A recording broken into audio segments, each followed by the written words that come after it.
Ландыш яңа балалар гына чыгармый, яңа җырлар да чыгара демәк. Жырының исеме нинди, ә? Мин элекке түгел. Ландыш, син беләсеңме нәрсә, син берәй берне истә тот. Әгәр дә син элекке булсаң, элеккеге. Син хәзер иркә белән кулга кул тотынышып, яңа дуэтлар бәррийин, яңа җырлар чыгарырын. Алар күбрәк бәлкем барый.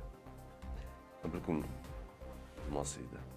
Иптәшләр, сез бездән бик күп яңалыклар көтмәгез, чөнки артистлар сезоннарын тәмамладылар һәм ялга киттеләр. Отпуск. Бездә отпускка китмәкче идек, ләкин без менә артистларның ялларын күзәтеп торабыз. Себен итте. Что это значит?